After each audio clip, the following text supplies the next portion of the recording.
Hello and welcome back to another episode of Life in the Woods Renaissance. You might remember that I talked about making my way back home in between episodes, and if you do remember that, and if you are a keen observer, then you might have already realized that that did not, in fact, happen. This is not home. Actually, it's very, very far from home. I didn't go very far. I wanted to, and then I just put it off, and then I played a lot of Rocket League, and then the weekend was over. And now, this is the Samurai Temple. There was a village. I didn't really check it out, and now I'm here, and I found this fishing hut thingy, which I guess it's close to water, so it makes kind of sense. But we have a long walk ahead of us. But I decided it's not that dire of a situation anymore because the Samurai Temple had a lot of food.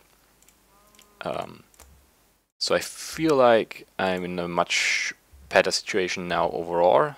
Like I have all of that stuff, and then I have some bread and some toast, and I have some fruit which I can turn into fruit salad. And so overall, I think I should be fine for a little while. And I decided to go another route, and I found something, and I thought, well, do I show this? Do I just mention that I found it? Do I take a little clip? But then who knows how many of these things I'll find of these ruins on my way, and then maybe like the beginning of the episode is like 10 clips or something, because then if I start doing the clips, I don't know. I can just stop, so I decided to just record the way back to, for the most part. I'm not gonna go the scenic route.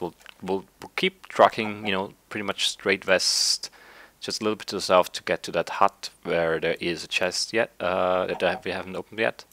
And then I'll try to hit the ocean down here and boat at least. I think I can boat around here towards the blacksmith area and the weird tree thing. I think there. I mean, it's hard to tell, but that all looks like there might be water down here. Who knows? We'll see. And then it's not that far from there anymore. I'll try to boat most of the way. Like as much as I can, I'll try to use the boat because it's just faster. And also, I want to find underwater ruins, so it's like two things I can do at once basically. There's a chest up here. I've not checked it yet. Oh no, I did check it. Yeah, that's why I know it's a fishing hut. Duh. It has some rock crabs, catfish, mudfish, some twigs, and some string, which are I don't want any of that, so I'll leave it all behind. There are also some fish traps here with fish trap bait, which I also don't have any interest in. So I'll leave all of that here. This is really nice. I like these. I like the style of those. These are like kind of ruins. Like it doesn't look entirely intact. There's the leaves and stuff. It's a bit overgrown, but it still feels like it might be in use. The fish traps are still here. Someone might be just, whoever fishes here just doesn't care about appearances and stuff. I think at least that's my interpretation, and that's really nice. But yeah, I think that's enough on that. I don't know what that is, but we'll eat it. And we'll start walking again. So, in the last episode, I talked about politics, and I tried not to have any crazy discussions, and I don't know. I don't know how diverse political opinions among No Leaf Clover viewers are, but I'm glad that that didn't provoke any ugly discussions or anything like that. I didn't really expect that. I didn't really think that would happen, but if you touch on politics, you never know. So yeah, the first round of the election is over now, and it didn't go very well. The right wing, the far right extremist, whatever you want to call him, he won the first round, and I mean that was something that I thought could happen. Just according to the polls and stuff, it looked like it was very close between. I'm just gonna say their names, even though it's kind of weird. It feels weird to say German names while talking English somehow. But still, it's easier to talk about them if I name them. And I'm just gonna use the last names because I feel like that's the way you do it, right? You're not always. It's not always Hillary Clinton and Donald Trump. It's or, I mean with Sanders, it's mostly like it's Bernie a lot of the time, but still. So Hofer, the right-wing candidate, he was very close with Chris and Van der Bellen in the polls. It was all three of them were in the like 25% area, and so that's what I expected. And I was aware of. Oh, we already made it back here? I thought it was still a bit further, but no, we're already at the tree swing thing. Need to turn a bit to the left here. So I expected those three to be very close in the results for the first round, and I was kind of thinking that he might win, that Hofer might win the first round, and he did. But what I did not expect, and what nobody really expected, based on the polls and stuff, is that he won with 35 or maybe even 36% of the votes, which is a lot. Second place is Van der Bellen with 21%, and Grace managed to get, I think, 18. And then it's the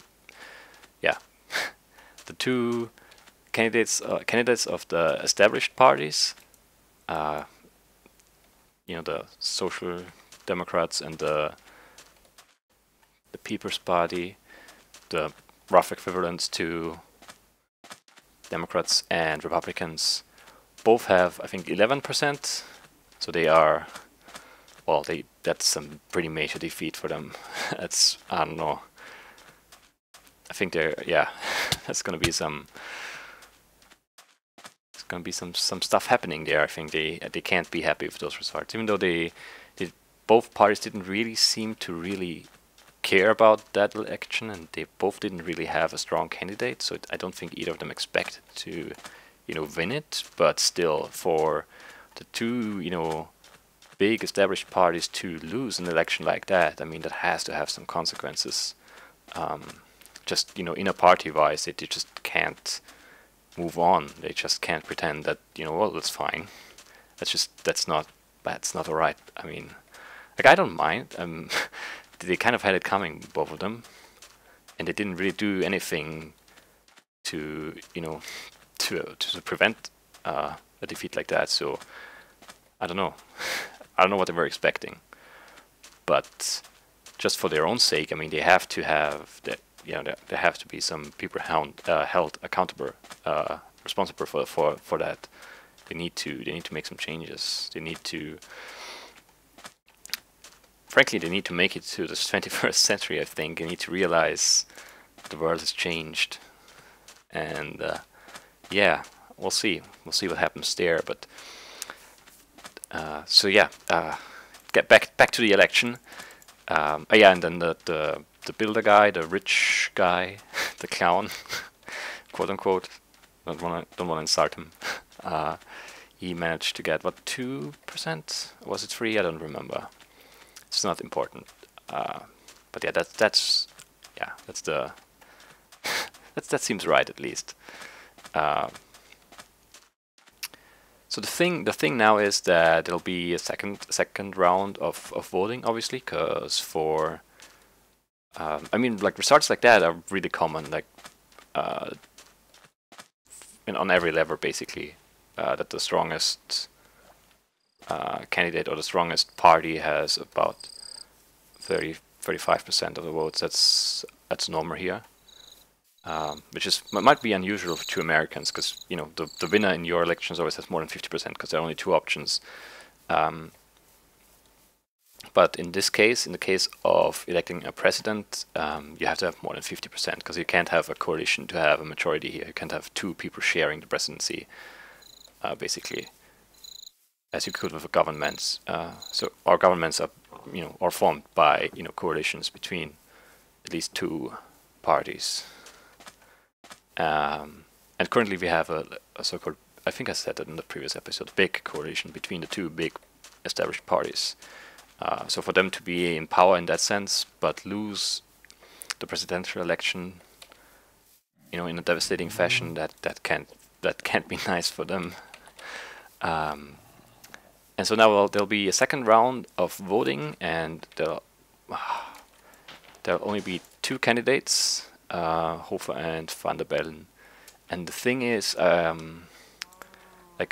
that's kind of what I thought would happen. I was kind of hoping that maybe Grace could make it in, but she just couldn't. Instead of Hofer, that was, and that wasn't even close. The thing now is, he hasn't won the election yet. What is a cat? Do we want a cat? I can't get a cat, can I? Unless there's a vegan option to do that. That distracted me now. What was I saying? Oh yeah, there will be a second round of voting, and obviously Van der Bellen still has a shot. But he has to go from 21 to 50%. So yeah, assuming that the amount of people voting will be the same, and assuming that those who voted Van der Bellen will vote for him again, and those who voted Hofer vote for him again, it's going to be really, really close, because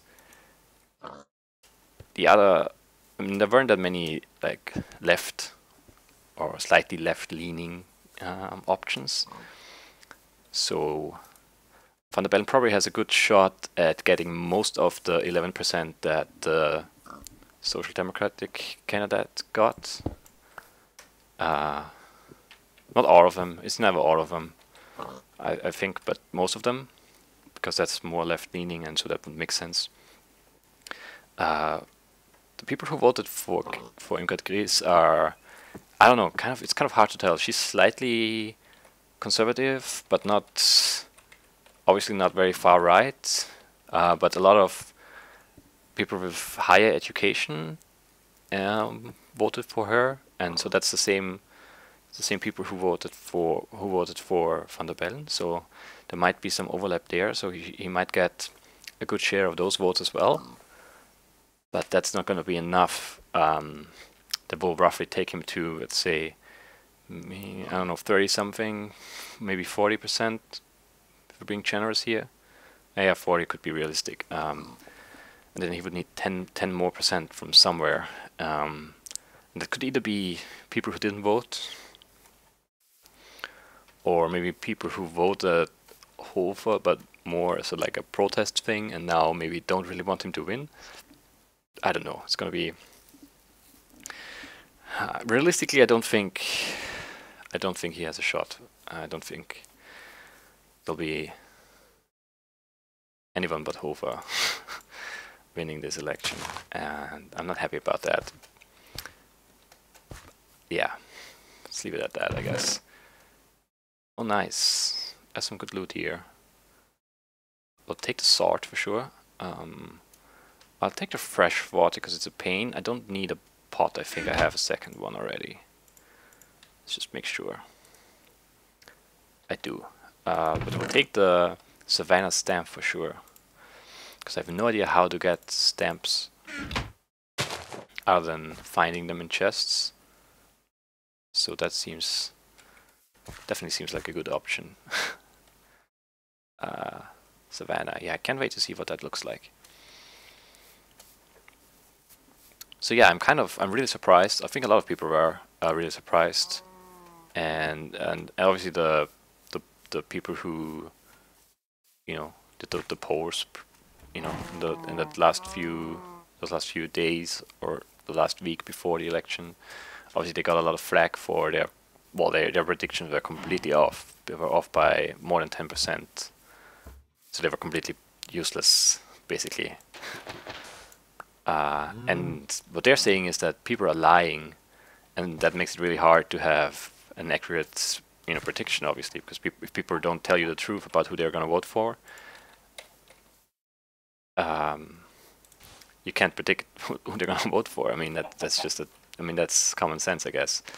What I find interesting about that is if you are too ashamed to tell someone who's, anonymously, polling you about who you're going to vote for, and you're too ashamed to say that you're voting for a certain candidate, maybe you shouldn't vote for that candidate then. I mean, right? I don't know. Like, if you feel the need to lie about who you're going to vote for, then maybe you shouldn't vote for him. Just, I don't know. That seems really weird to me. But yeah, whatever. I don't know. I don't know what to think. As I've said before, obviously this office is not the most important one. It's mostly representative, but I mean, it does send a very strong message, a very concerning message to if they end up winning, if the People's Party ends up winning, not People's Party, I'm sorry, the Freedom Party ends up winning this election. Because yeah, the current government is not, it's not unstable or anything. Like, we're not, it's not like we're not on the cusp of revolution or anything like that. But I mean, there are some things going on, and who knows what's gonna happen if they win that. Maybe there might be early, I don't know, re-elections for the government. Who knows what's gonna happen. And then if they vote right now, who knows what's gonna happen. I mean, the Freedom Party looks very, very strong right now. Is it a volcano? And that would be concerning then.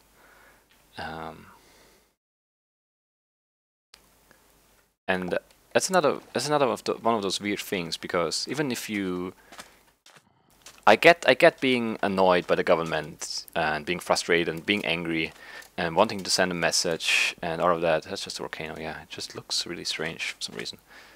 I get all of that, and that all is, those are legitimate feelings, and I understand that people feel that way and they feel need to punish the establishment and vote for something else. I think that's a lot of the appeal in Bernie Sanders as well. For a lot of people, it's just they're fed up with both sides, and they just want something new, something different, and the political revolution and all of that. And that sounds really, really good. Even though it might not be that easy to actually make any of those changes once you are elected. But nonetheless, I mean, I get the appeal in that. I totally do.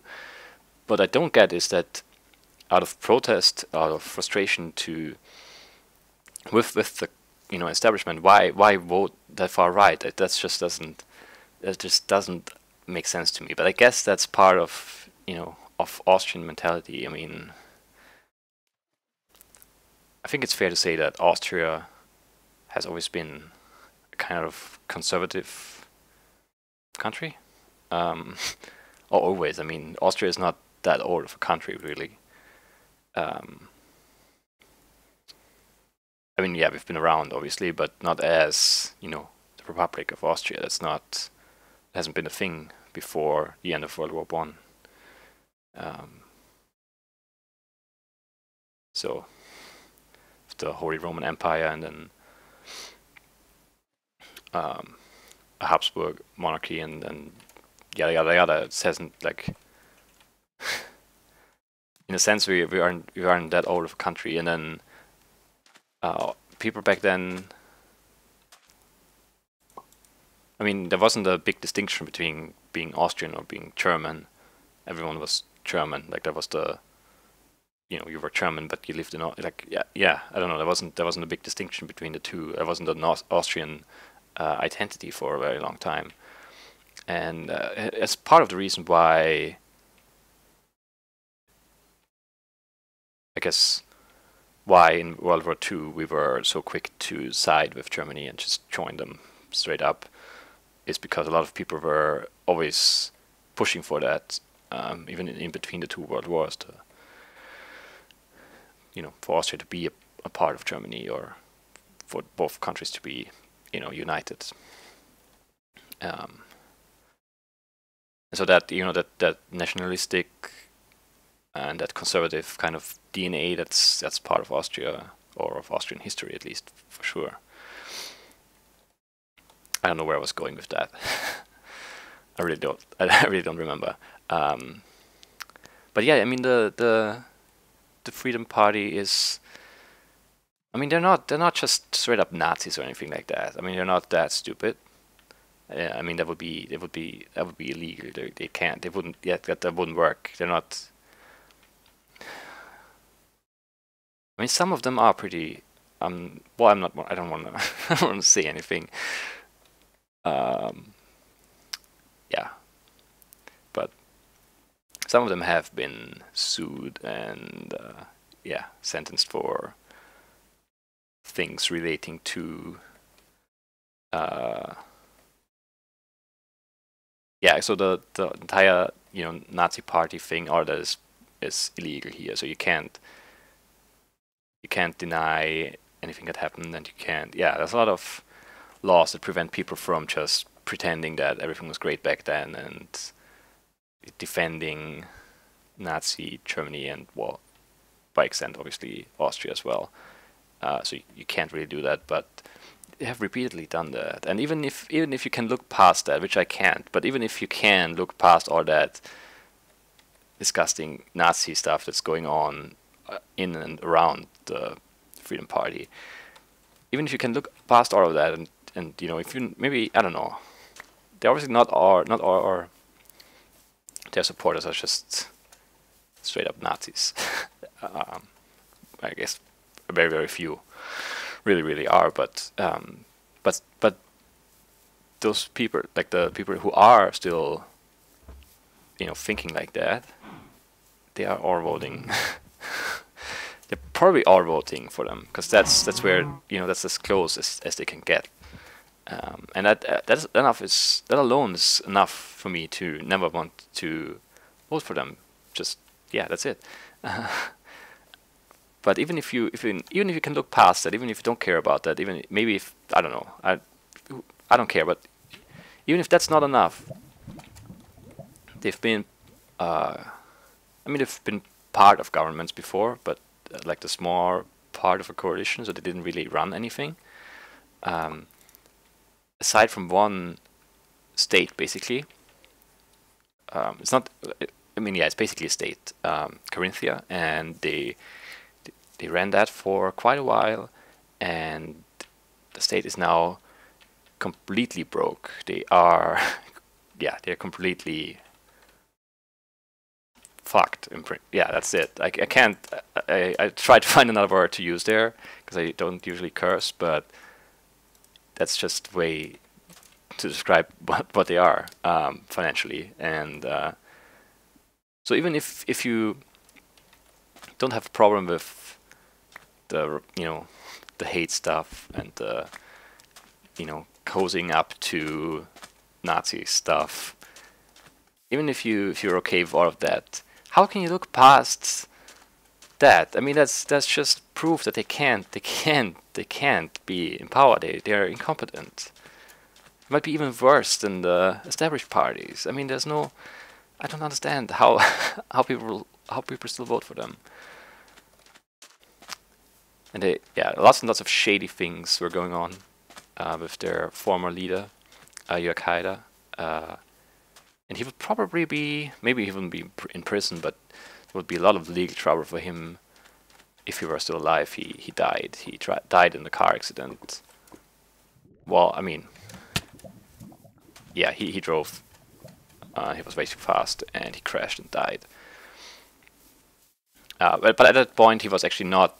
That was another thing. He was not part of the Freedom Party anymore. They had split off, and he had made a new party. And I don't know. It's a weird, very complicated. Yeah, it's not that interesting, and I don't feel like I mean, I know about that stuff, but not like I'm not. It's been a while, and I don't want to say anything that's not, entirely true or anything like that. So I don't want. Yeah, I'm not gonna expand on that too much, but yeah, I don't know how people can honestly think that they'll do a better job at running things. It's just they had a shot and they completely blew it. I mean, that's just yeah. I guess I just don't understand people. At least some of them. Well, like maybe 50%. We'll see how the election goes. But yeah, so yeah, that's that for now. I guess I'll keep you updated on that, and I'll try to find other things to talk about during these episodes where I'm just walking. I think I don't know, I kind of like talking. um, and I guess it's not that. I mean, it's not like politics, and especially in a way, like in the way that I talk about politics, which is not trying to fight anyone about anything, and I'm not trying to argue with anyone. It's maybe not the most interesting thing in the world, but since very few of my viewers are actually from Austria, naturally, since this is an English-speaking channel, it does make sense that it's a very international audience, with the majority of the viewers obviously being from the United States, which makes sense too, because it's just the biggest chunk of English-speaking people. You don't really know anything about Austrian politics. I mean, I don't know how informed Americans are about like European or like rest of the world politics in general, but I don't think they are very interested in that. I mean, we get a lot of, I mean, Trump and Clinton and Sanders, it's all of the news here. So we even if you're not, I mean, me being,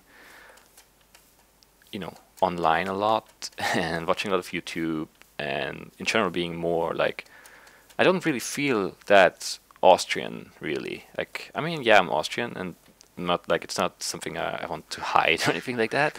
And I just don't feel like I don't know. I don't feel very proud or anything like that to be Austrian. I don't know. Like that's something I just don't. It doesn't resonate with me at all. It's or something I find very weird about. I mean, not all, but about the way Americans are presented, at least sometimes, with all the, singing the anthem and saluting the flag and being, so proud to be American. That's just something that I just don't really get. Yeah, but yeah, with me being online a lot, and on Twitter and Reddit and everywhere else, obviously I consume a lot of American media in a lot of ways. From talk shows and YouTube clips from that show and this show, and so. But I really don't think, even if some Americans are interested in foreign policies, and well, not foreign policies, that's not the right word, in foreign politics, that's right, policy is the, yeah, in foreign politics, in foreign presidential elections and stuff like that, they're probably not interested in Austria, because Austria is just not a very important country. So the people who are politically interested probably know about maybe Germany, and the UK, of course, being the same language and all makes it easier to just access English media, of course, or British, I should say. But Austria is probably not on the radar for a lot of people, not just in America, but everywhere. So I guess, I mean, I think where I was going with that was that it might be kind of interesting just because it's something you don't ever hear about anywhere else. So that's a pretty good sword. That's a really good sword. That was a really great find. But I guess it makes sense too, right? The samurai would have a really, really good sword. There we go. Quite a few zombies here. But it's stopped, so I don't think it's a spawner.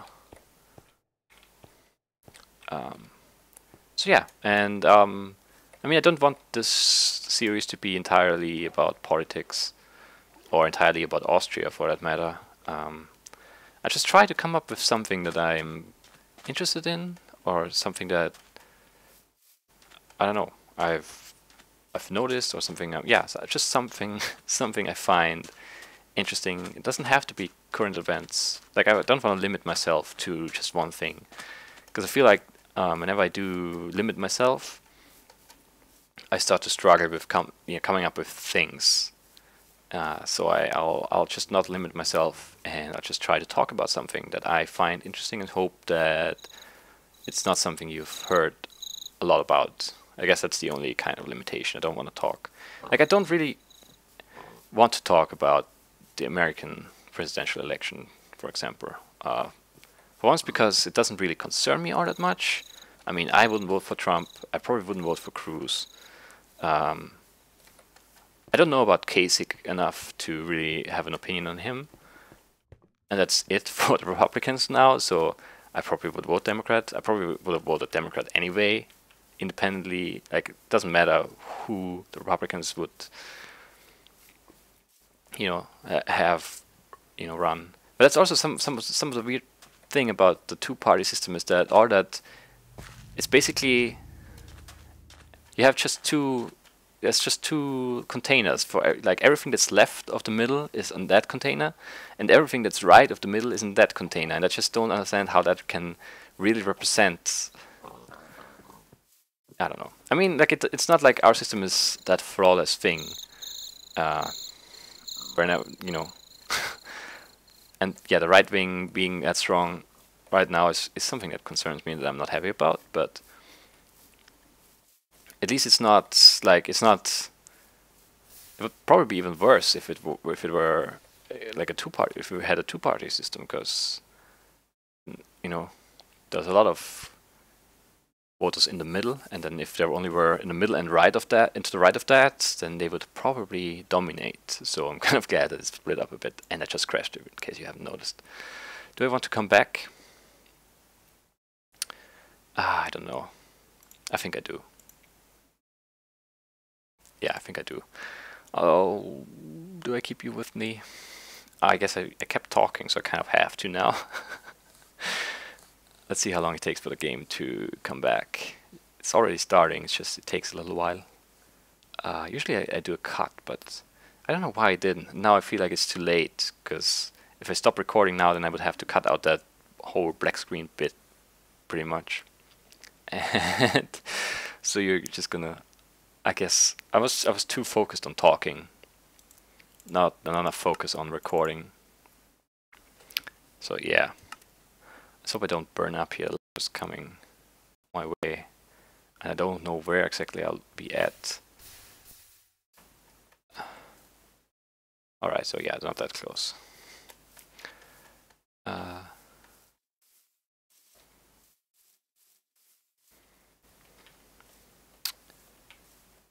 So yeah, that's it, I think, for this episode and for my talk about the presidential election in Austria. I think I was trying to say something before, and I got I kind of lost where I was going again. Oh yeah, about the American election. Yeah, for once I'm not, like, it doesn't concern me that much. So it's not a topic I would really want to, talk about for an entire episode, or even 2 episodes like this one.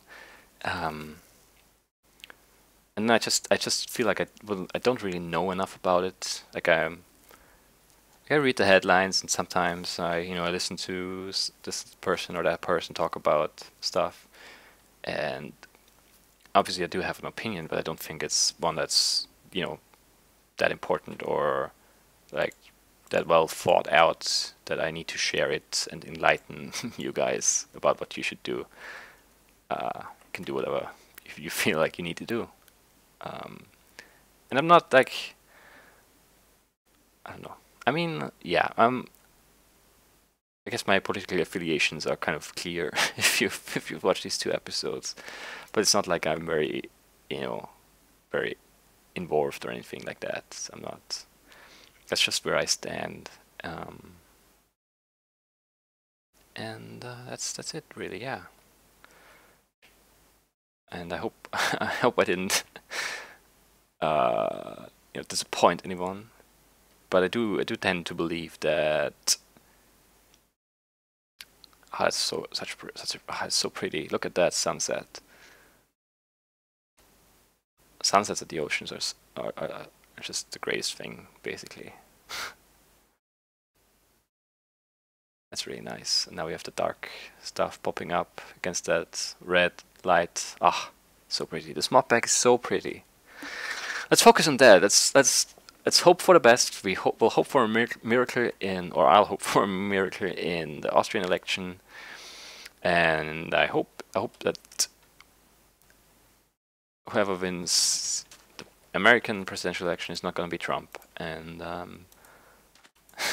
yeah, that's really all I can do. And I guess I'll go. Yeah, well, I'll vote too. But beyond that, that's everything I can do is hope. And I hope you enjoyed this. I'm not gonna promise that I'll make my way back home in between episodes again, but I'll probably try at least to get a bit further. But yeah, this is it for today. I hope you guys enjoyed. Don't forget to vote wherever you are and whenever your next election is. And I